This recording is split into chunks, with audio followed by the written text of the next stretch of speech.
Welcome to టీ10. నేను మీ రేవతి. లోక్సభ ఎన్నికలు ముగిసిన వెంటనే దేశంలో అనేక చోట్ల ముస్లింల పట్ల విద్వేషాలు రగులుతున్నాయి. వారిని లక్ష్యంగా చేసుకుని హిందుత్వ మూకలు దాడులు కొనసాగిస్తున్నాయి. తాజాగా ఈ విద్వేషాలు క్రీడా రంగానికి కూడా పాకాయి.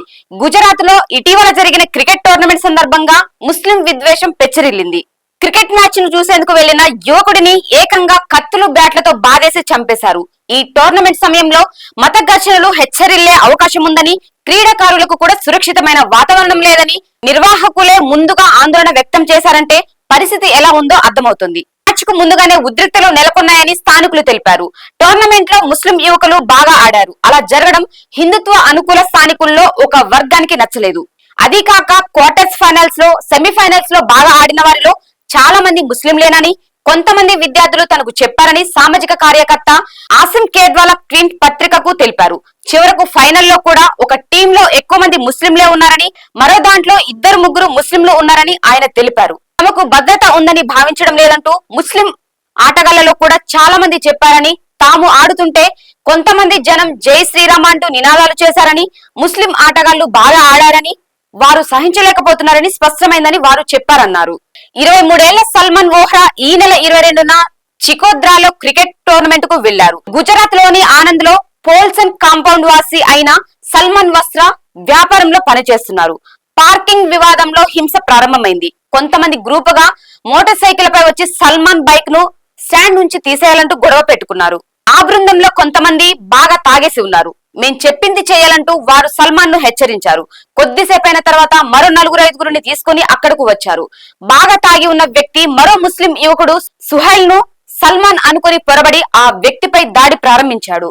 వారి నుండి సుహైల్ ను రక్షించేందుకు సల్మాన్ రంగంలోకి దిగాడు. దాంతో ఆ అల్లరి మూక సల్మాన్ పై బ్యాట్లు, కత్తులతో దాడికి పాల్పడింది. ఆ వ్యక్తులు నిర్దాక్షిణ్యంగా సల్మాన్ ను కొట్టడం ఆరంభించారు. ఈ గలాబాకు అక్కడకు చేరిన జనం చోద్యం చూస్తున్నట్లుగా ఉండగా మరికొంతమంది దాడి చేస్తున్న వారికి మద్దతిచ్చేలా వ్యవహరించారు. అంతేగాని ఎవరు కూడా అతడిని కాపాడేందుకు రాలేదు. అతడిని చంపేయండి అంటూ కొంతమంది అరవడం ది క్వింట్ సంపాదించిన వీడియోలో వినిపిస్తోంది. సల్మాన్ నిస్సత్తువుగా పడిపోవడంతో వారు కొట్టడం ఆపారు. ఈలోగా కొంతమంది అతడిని లేపి మంచినీరు తాగించి అంబులెన్స్ ను పిలిపించారు. సమీపంలోని ప్రైవేట్ ఆసుపత్రికి తీసుకెళ్లగా వారు పెద్ద ఆసుపత్రికి తీసుకెళ్లమని సూచించారు. రెండో ఆసుపత్రికి వెళ్లేసరికే సల్మాన్ చనిపోయాడు. సల్మాన్ మృతదేహాన్ని చూశాను. కుడి చేతిపై గాయాలు ఉన్నాయి. కళ్ళ కింద కత్తిగాట్లు ఉన్నాయి. చెవి ఒకటి దారుణంగా దెబ్బతింది. నిజానికి దాడి చేసిన వారు దాదాపుగా సల్మాన్ చెవిని కొరికేశారు. కత్తితో జరిపిన దాడితో చాలా పెద్దగా గాయమవడంతో అతడి కిడ్నీ తీవ్రంగా దెబ్బతిన్నది. నడుం కింది భాగంలో మెడపై కూడా తీవ్రంగా చావబాదారు. మొత్తంగా శరీరం రక్తమోడుతూ ఉంది అని కార్యకర్త ఆసిం తెలిపారు. కత్తి నేరుగా సల్మాన్ కిడ్నీలోకి దిగబడిపోయిందని పోస్టుమార్టం నివేదికలో వెల్లడైంది.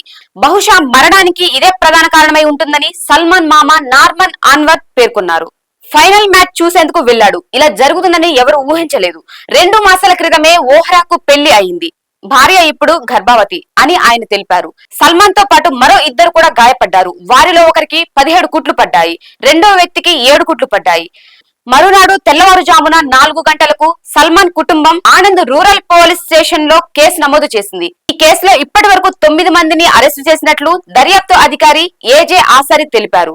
వారిని 7 రోజుల రిమాండ్ కు పంపారు. దాడి వీడియో బాగా వైరల్ అవడంతో నిందితులను మరింత మందిని గుర్తించడానికి ప్రయత్నిస్తున్నామని చెప్పారు.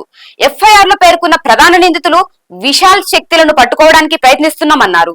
కత్తులతో క్రికెట్ గ్రౌండ్ కు వచ్చారంటే వారు దాడులకు ముందస్తు ప్రణాళికతోనే వచ్చారని అర్థమవుతుందని ఆసిం కేద్వాలా వ్యాఖ్యానించారు.